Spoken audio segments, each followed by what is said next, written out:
Thank you, Kevin. The problem about people telling me what I'm about to say is that I'm not necessarily going to say what that is going to be. My text for the day is this. So this is a book which I was hoping that would be here today. Unfortunately, it's not quite with us. It's at the printer still, so it'll be with us within a few weeks. And it's published by RRB Publishing, and it's a collaboration with my friend Shruti.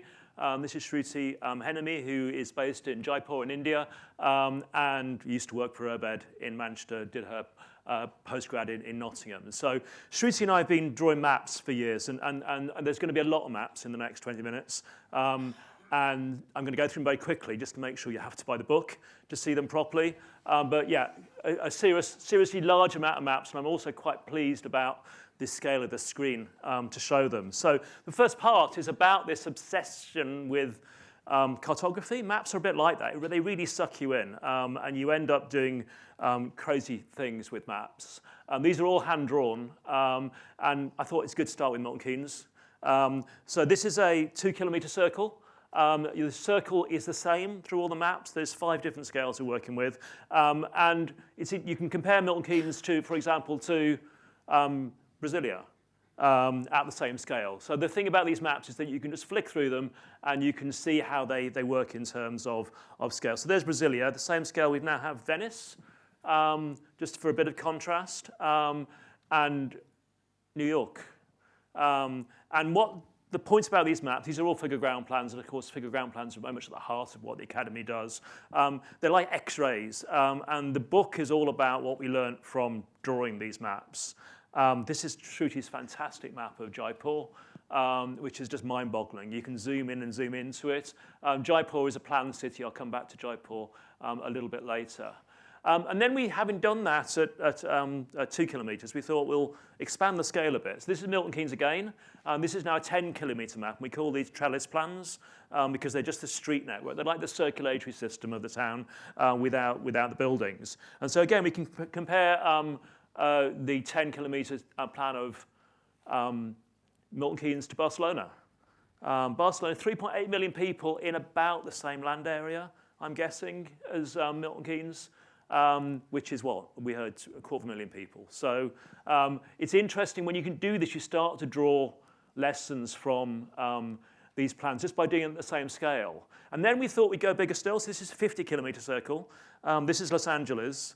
And you then can compare this, and we did London, and we did New York, and various places, and the Northwest. So this is Manchester at 50 kilometres. And so what you realise is the urban area of Los Angeles stretches from Liverpool to Sheffield continuously. And you start to get a sense of the scale of these things. And then we went the other way after that, and we thought we'd get smaller. So we started doing 400-metre circles. These are public realm plans. So this is just in black everywhere that you can walk.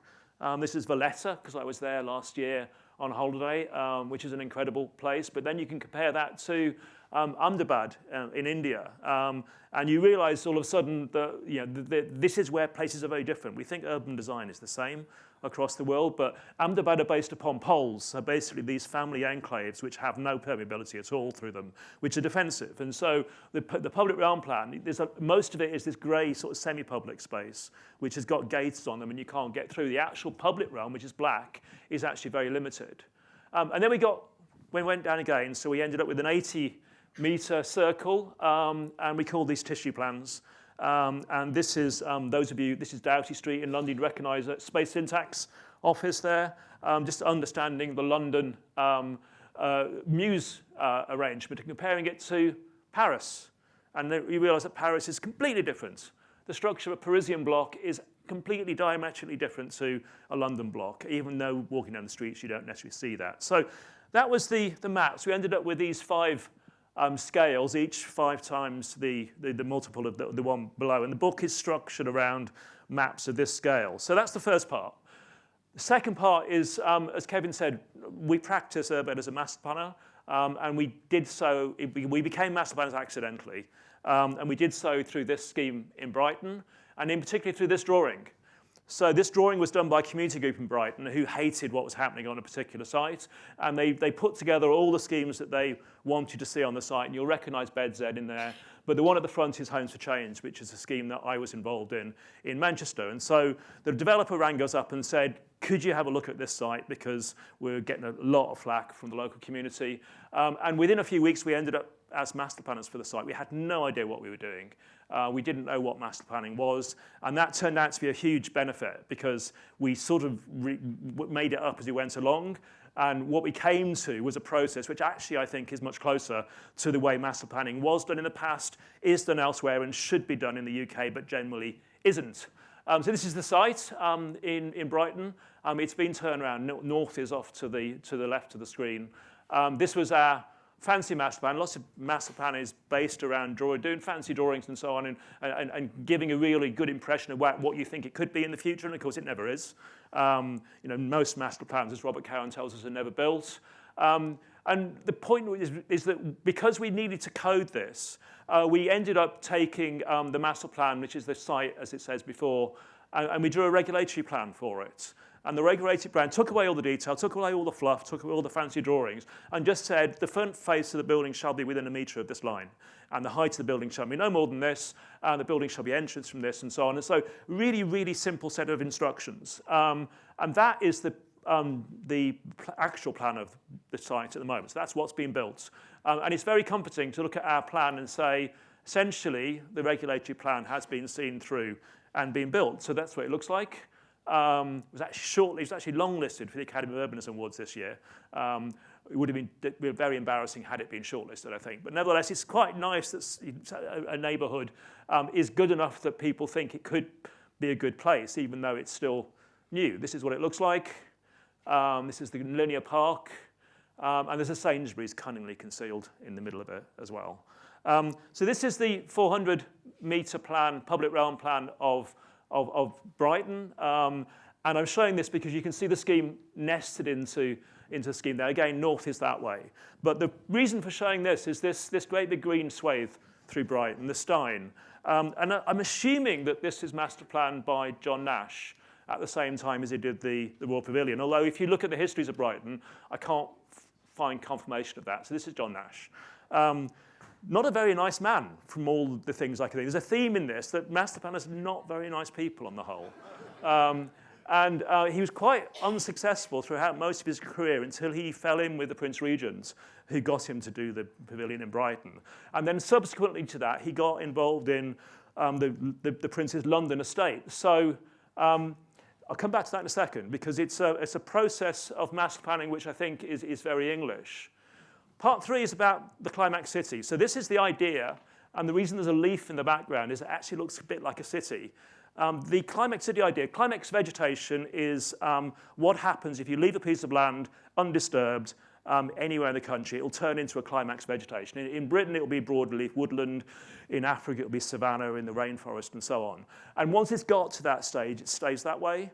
And the idea of the climax city is that human societies have a similar climax urbanism.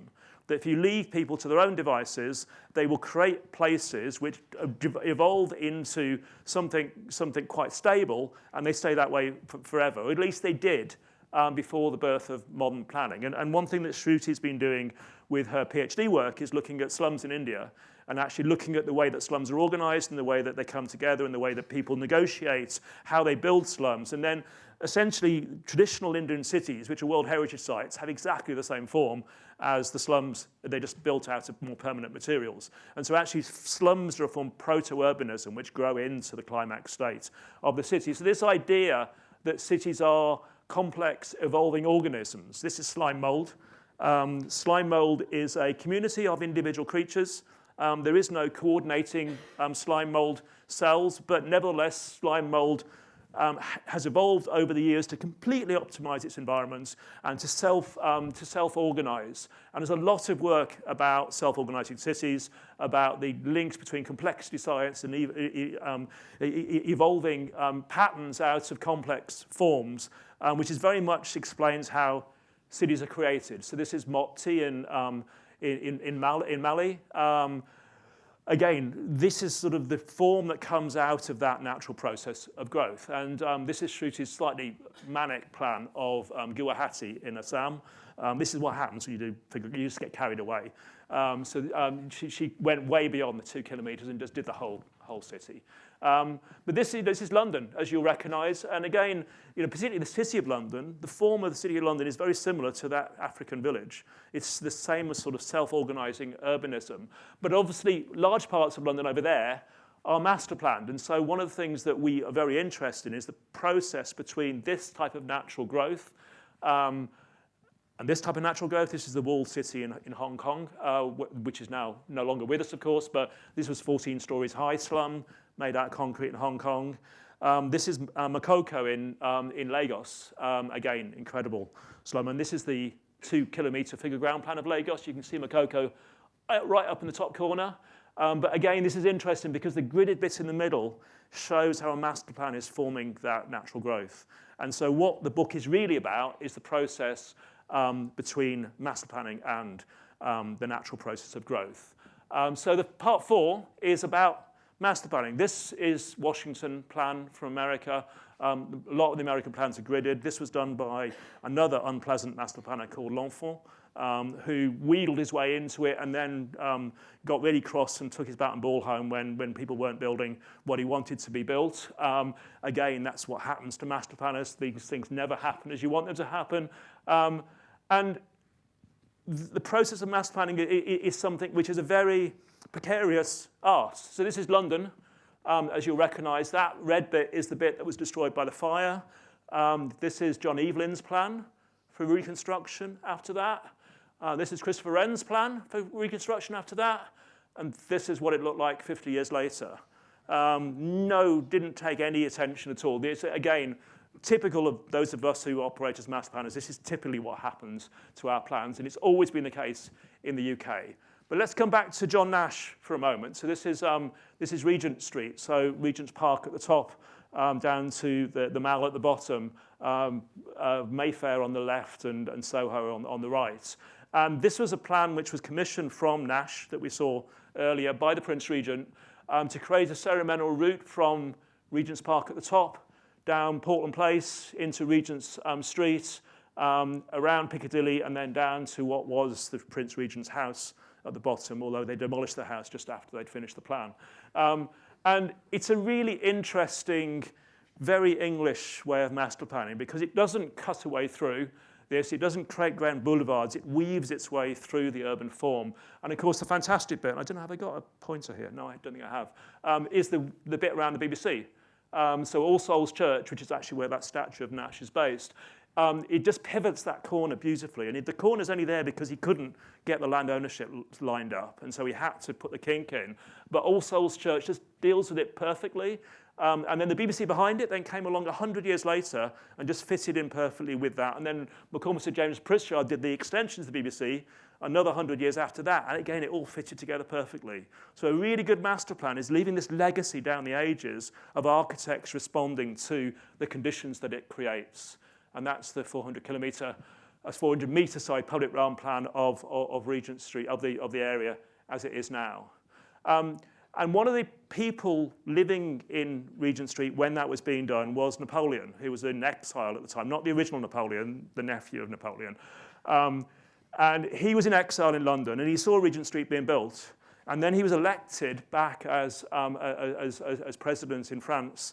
And he went back with this drive to implement the Rue de Rivoli, which was the first Napoleon had started in France. And he had a 4-year term as an elected president, and he failed. It didn't happen. He didn't manage to finish the street. So he staged a coup, became emperor, and went down and headhunted an urban designer from Bordeaux called Haussmann and brought him back to Paris. And we know the rest. So this is Paris. This is Paris in, I think you're down there, 800. And this is just Paris growing.